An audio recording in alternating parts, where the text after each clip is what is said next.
Salve galera, beleza? Será que Ciro Gomes está pautando o governo Lula de novo com uma nova proposta? Nesse vídeo nós vamos conversar sobre o novo teto sobre as dívidas no programa Desenrola Brasil, a lei anti-ganância de Ciro Gomes e as diferenças do projeto do governo Lula e do projeto do Ciro Gomes. E no final do vídeo eu vou trazer para vocês aqui uma polêmica, para conhecimento de vocês de como os petistas se comportaram no verão passado em relação a essa mesma proposta. Na eleição passada, o então candidato à presidência da República, Ciro Gomes, apresentou uma proposta apelidada de Lei Anti-Ganância, que consistia na ideia de criar um teto para as dívidas com os bancos. E nesse ano, o governo Lula, por meio de uma decisão do CMN, o Conselho Monetário Nacional, é aquele mesmo que fazem parte Tebet, Haddad e Campos Neto, esse conselho, ele definiu um teto para essas dívidas com os bancos que foi incorporado ao programa Desenrola Brasil. O que já posso adiantar por aqui é que a ideia possivelmente tem a mesma origem, o mesmo emissário, o mesmo objetivo, mas elas não têm necessariamente a mesma aplicação. A lei anti-ganância, defendida por Ciro Gomes em 2022, surge pela persistência do economista Eduardo Moreira, do ICL, que tomou conhecimento de uma lei britânica que limitava o valor cobrado para os créditos de curto prazo e de alto custo, que basicamente são empréstimos para a sobrevivência do dia a dia, como, por exemplo, comida, aluguel e outras dívidas contraídas anteriormente, sem a necessidade de garantias. Em dezembro de 2013, o parlamento britânico pediu que a FCA, a Financial Conduct Authority, que é quem regula a legislação financeira no Reino Unido, criasse um regulamento para proteger os endividados com juros excessivos, que é o chamado HCSTC. E essa agência, ela então estabeleceu 3 limites para o HCSTC. O primeiro, com juro máximo de 0,8 ao dia. O segundo, multa de no máximo 15 libras em caso de não pagamento. E por fim, os juros totais não poderiam ultrapassar 100% do valor emprestado, que foi o que inspirou aqui, o Eduardo Moreira, que por sua vez apresentou a ideia ao então candidato à presidência da República, Ciro Gomes. E para valorizar esse esforço do Ciro, recentemente no ICL Notícias, o Eduardo Moreira, ele disse que levou essa ideia a todos os candidatos progressistas com os quais ele tem grande afinidade. E segundo o depoimento dele, ele diz que a maioria reconheceu o valor da ideia, mas as conversas não evoluíram, enquanto que com o Ciro Gomes foi diferente. Ele não só ouviu e gostou da ideia, como ele encampou a luta desde o início e levou ela para a discussão justamente no período mais complicado, que é uma campanha eleitoral. O Ciro, como sabemos, não venceu a eleição, mas ele conseguiu levar a ideia do Eduardo Moreira para dentro do centro do governo do presidente Lula. E ele conseguiu isso, pelo menos no Senado, por alguém que hoje talvez, muitos tenham aí uma bronca, mas nós temos que dar um mérito.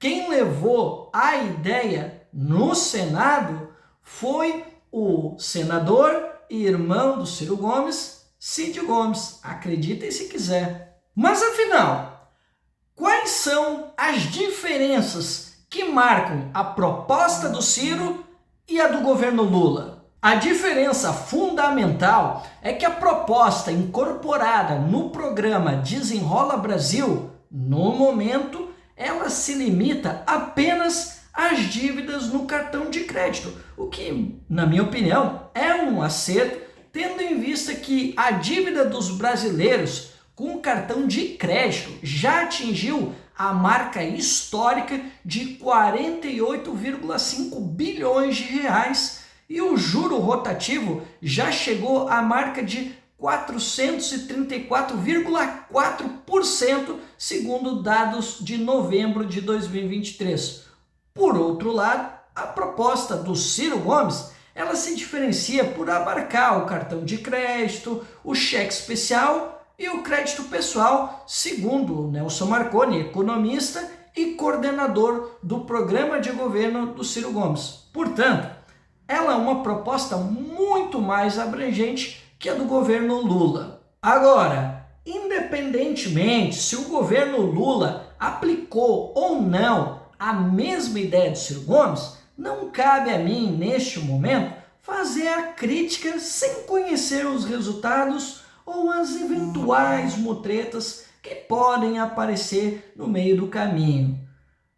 Por outro lado, os petistas comemoram, porque no governo Lula tudo virou motivo para comemoração, porque essa turma que se diz de esquerda hoje comemora austeridade, arcabouço fiscal, déficit zero, taxação fake dos super ricos, resultado de bolsa, inclusive resultado positivo em agências de risco. Mas isso, pessoal, pouco importa. Afinal, é o Lula. Essa, pessoal, é a mesma esquerda que um dia riu do programa Nome Limpo do Ciro Gomes, mas que aplaude o Desenrola Brasil, que é uma cópia muito distorcida do programa do Ciro Gomes. E aí eu quero chamar vocês para uma provocação, porque como é que se comportaram os petistas no verão passado com relação a essa proposta do teto de dívidas com os bancos? E aí, vem a nossa polêmica que eu prometi para vocês. Bem, aqui está o artigo da Carta Capital, cujo título é Lei Antiganância de Ciro é fórmula simplista para um fenômeno complexo. Ele é assinado aqui pelo André de Mello Modenese e Cleiton da Costa. Ele foi publicado em setembro, 19 de setembro de 2022, tá certo? Vamos lá, então, para a rápida contextualização dele aqui. Ele fala aqui, não há dúvida de que o Brasil pratica, historicamente, juros escorchantes. Os bancos, operadores de cartão, financeiras, etc., oferem lucros que, sob muitos aspectos, são abusivos. E agora, nós vamos para a parte em que ele fala do Ciro. Olha só, recentemente, um dos candidatos à presidência da República vem propondo uma solução mágica e, portanto, simplista para um problema extremamente complexo. O chamado problema das taxas de juros no Brasil vem sendo estudado há anos por renomados acadêmicos e permanece um debate em aberto. Há múltiplas causas e, portanto, medidas a serem tomadas em várias frentes. No entanto, nenhum dos estudiosos sobre o tema propõe reeditar o que ficou conhecido como a Lei de Usura de 1933. E aí que ele, de novo, traz uma outra contextualização para vender essa ideia de que o Ciro ele quer reeditar a Lei da Usura. Olha só, pelo contrário, como bem mostra André Lara Rezende, nos anos 1960, o Brasil sofria da ficção da moeda estável. Havia uma incompatibilidade entre a lei da usura, que fixava os juros em 12% ao ano, e a cláusula ouro, que proibia a indexação de contratos, inclusive financeiros. Esse arranjo institucional era incompatível com a realidade brasileira, marcada por elevadas taxas de inflação na casa de 2 dígitos desde os anos 1950. E aí ele continua. A chamada lei antiganância, proposta por Ciro durante uma entrevista, é citada superficialmente em seu programa de governo. Ela nos remete a uma experiência que já se mostrou fracassada sob vários aspectos. Claro que a economia brasileira passou por profundas transformações desde então. A inflação contemporânea tem outras causas e é menos intensa do que a verificada nos anos 60. No entanto, não faz sentido reeditar uma fórmula mágica que já se mostrou altamente danosa. De novo, ele tentando ligar a proposta do Ciro àquela lei de usura lá de 1930. Agora, presta atenção na solução que ele vai trazer. Olha só, há formas muito mais eficazes de combater o problema dos juros no Brasil. Por exemplo, o Banco Central do Brasil tem acertadamente estimulado a competição no setor.